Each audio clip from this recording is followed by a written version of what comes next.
Hi, I'm Lil Phizzy, and welcome to Cameron's Cryptid Classroom. On today's show, he's talking about the Snallygaster. So here he is, Uncle Cam.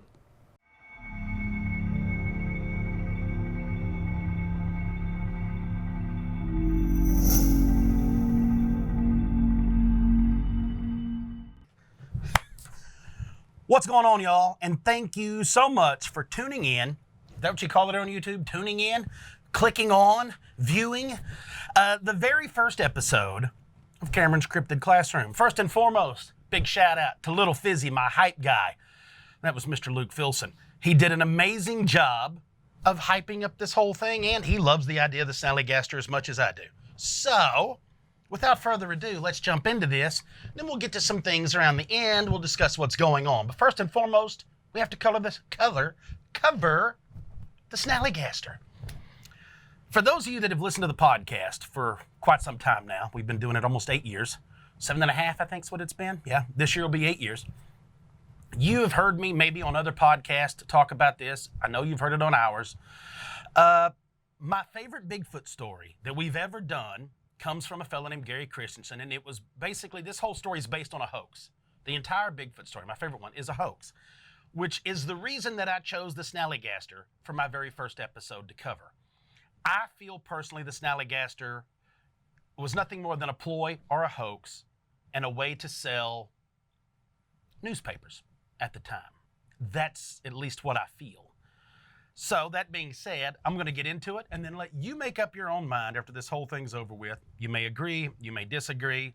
We'll just throw it all out there and go. So this all starts back and I'm going to be referring over here. So if you see me looking and touching, that's what I'm doing. I have a lot of notes over here. This starts back in the early 1700s, I'd say 1730 to 1732, when German immigrants are moving over to Maryland and Pennsylvania. They bring with them this story of the Snallygeist, or the quick spirit.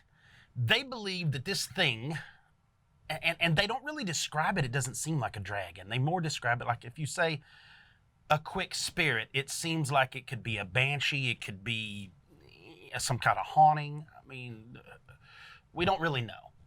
But it doesn't seem to take the form that it takes here. It doesn't seem like it came with them like that. It seems like this is something completely different. It almost sounds like a Jersey Devil description, or hell, a dragon. That's kind of what we're going to get into. So in the 1730s is when we first start hearing these tales from the German immigrants around this area. Nothing really seems to pick up and start really rolling until 1930s. And that's true. So in the 1930s, there's some eyewitnesses come forward, start describing what they had seen. And they describe it as dragon-like, long tail, leathery wings. Some describe it as having scales. Some describe it as having fur. Hell, nothing really matches. But people all describe it having razor-sharp, what they called steel claws. So it's all got, everybody describes it as claws, tails, and wings. That's what they all say that they have seen. Now, things vary. It gets even crazier than that. Some people describe what they had seen as having tentacles like an octopus, horns. Some describe seeing only a single eye in its forehead, or a row of spikes down its entire length of its body from its head to its tail. Sounding very Puff the Magic Dragon, sounding very dinosaur-like. But one thing seems to fall into place, is it is dragon-like, not bird, not anything. They describe it as a flying monster. So we're not getting into Mothman. We're not talking about something like that. We're talking like a real, the way they describe it too almost sounds like they were describing a pterosaur or a ropin. There were some other stories that went on to say that this thing had a murderous appetite, and that it had stolen 3 or 4 or 5 people over this month-long period that they witnessed it. And these people were never found. They were devoured. They also claim that it laid eggs. Witnesses say that they had found an egg, or they had seen an egg, or they even witnessed it laying eggs, and that these eggs were the size of whiskey barrels, and that they were big enough to give birth to horses, or big enough to give birth to elephants inside these giant eggs. Now, that's a hell of an egg. You're talking about throwing out an omelet. Imagine that as a deviled egg. Imagine bringing that to the Thanksgiving party. An egg, hell, you can't reach around it. You come packing that. So everybody's, anyway. There's some really interesting stories. There was a story that there was a fellow working in a rail yard that this thing swooped down and his friend saw it. This thing swooped down and grabbed him and flew off. There were even stories of these things biting into people and draining them of blood like a vampire. And I say these, I don't mean multiple, I mean this one. There might have been multiple. That might have been why they were seeing so many, or seen as many times as it was. Or it could have all just been BS, we have no idea. We do know that the German immigrants, when they first moved to this area, the area that this took place, they had such a morbid fear of this thing that not only did they do this back home in Germany, that they did this here, is they would paint what was called red hexes, not X's, hex, whatever that was, on their barns, on the side of their barns, and it was said to ward off the evil that this thing had, the Snallygaster had. Now, that, I don't know if it was a creature or if they were talking about a spirit. We have no idea of knowing what it originally was and what it's been rolled into now and what we have taken and done with it. But that's kind of where we are as you jump all the way up into 1909. 1909, early February, cold day in Frederick County.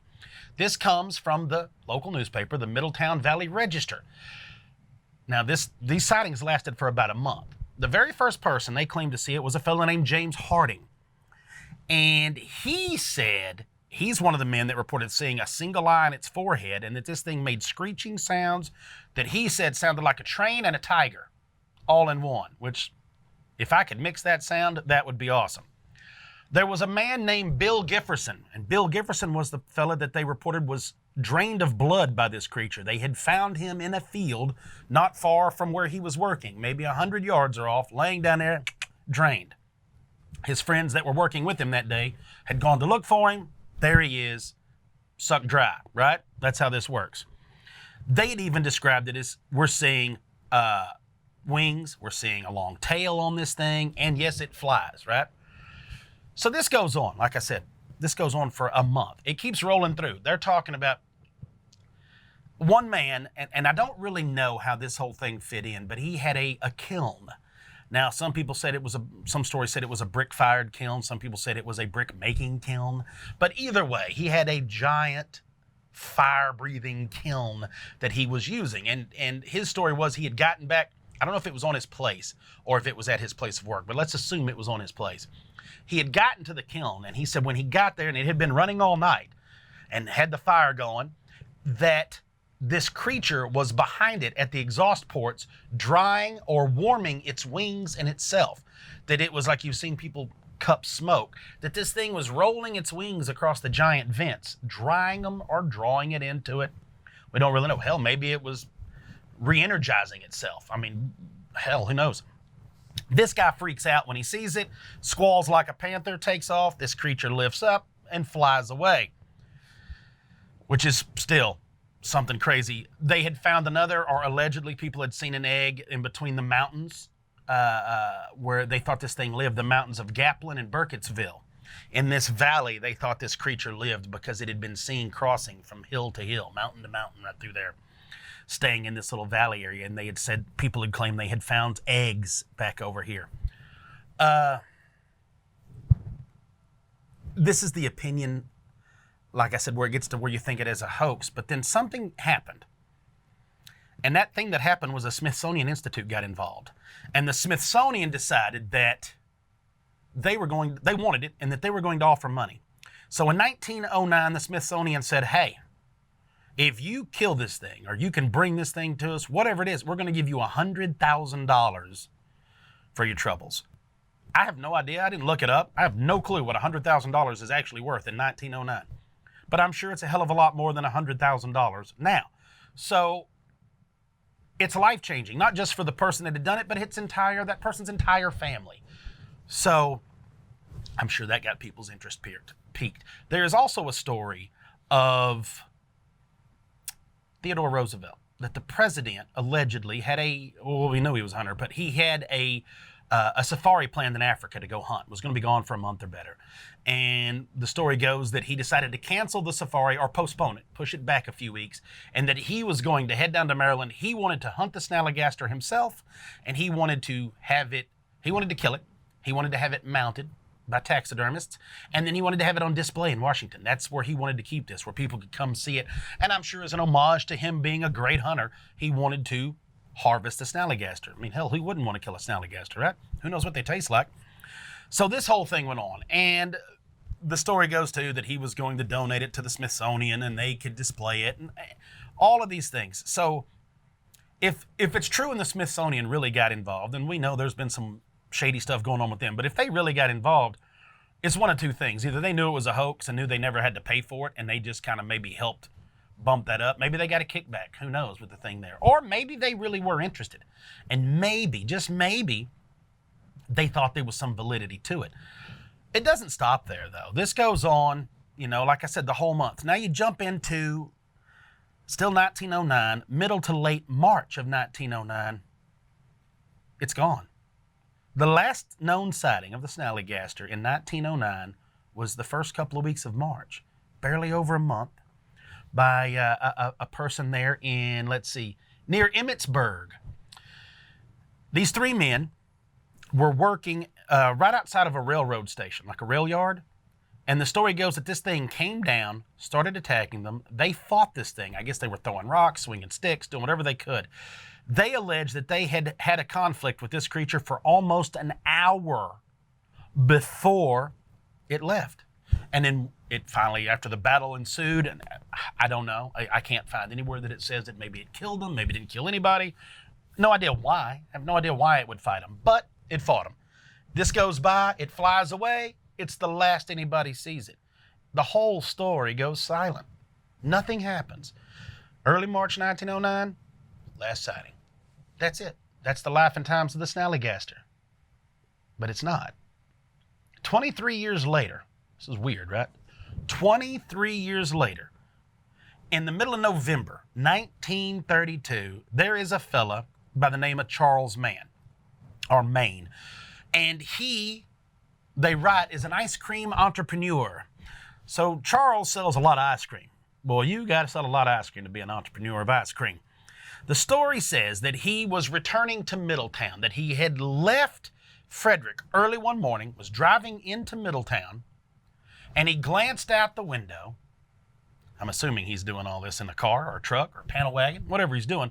Looks out, and this is early, so we're talking the golden hour of beauty for picture taking, movie making.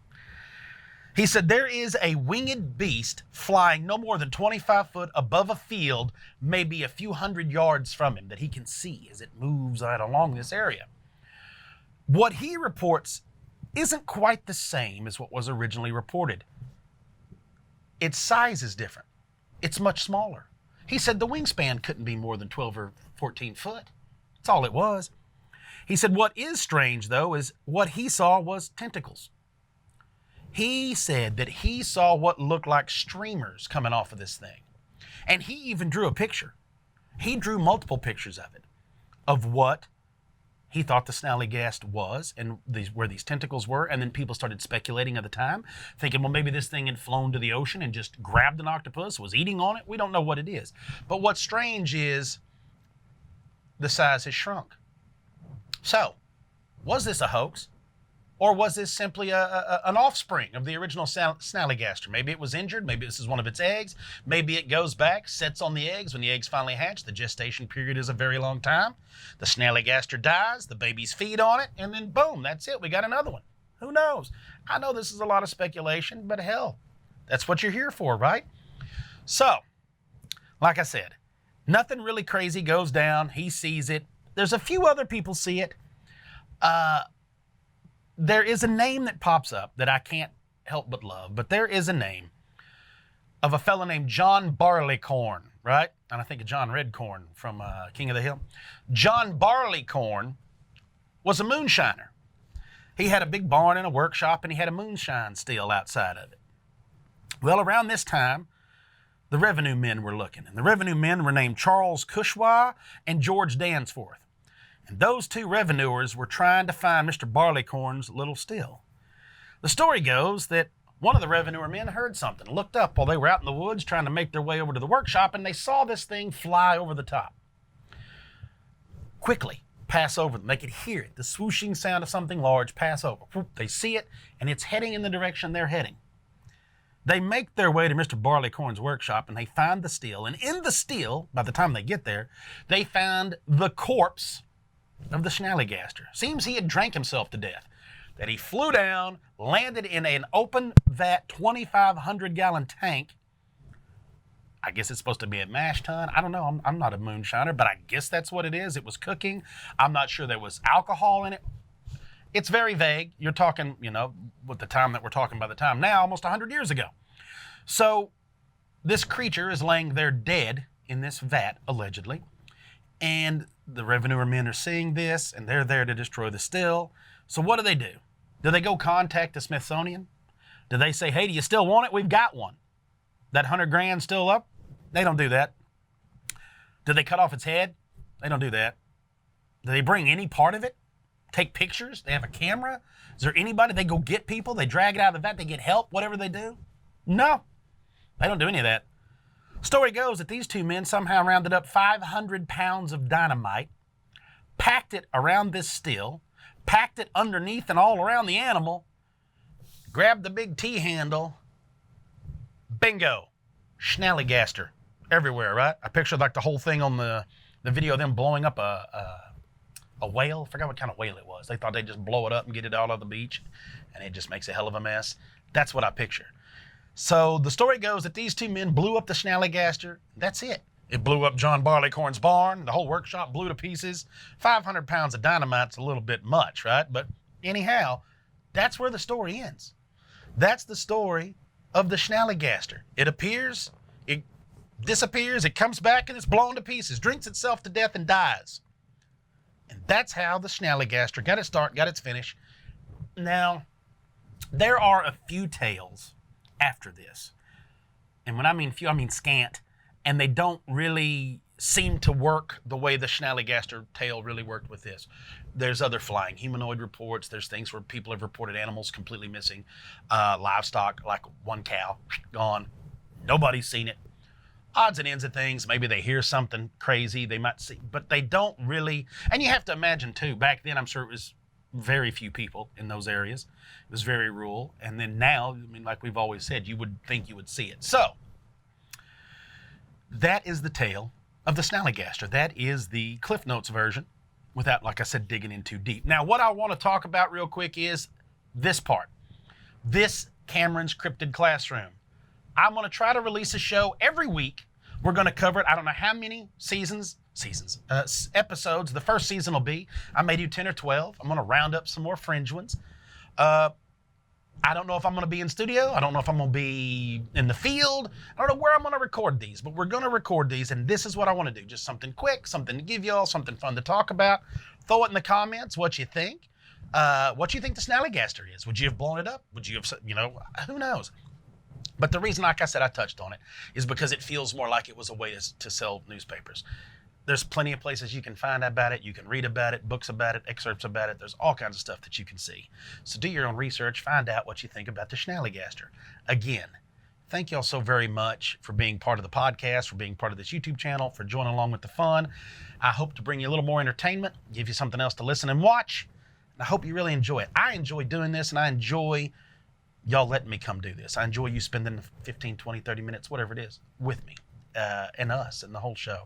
I can't tell you how much I appreciate each and every one of y'all. It really is fun. I really can't ask for any more. So with all that being said, thank you very, very much for clicking on this. If you don't already subscribe. Please like the video. Share the video with friends. And like I said, if you don't want to share it, don't. Jot down a few notes, hit them with that whole thing. We're going to get back to podcasting. I hope you enjoyed this, and I will catch you next week on the next edition of Cameron's Cryptid Classroom. Peace, y'all.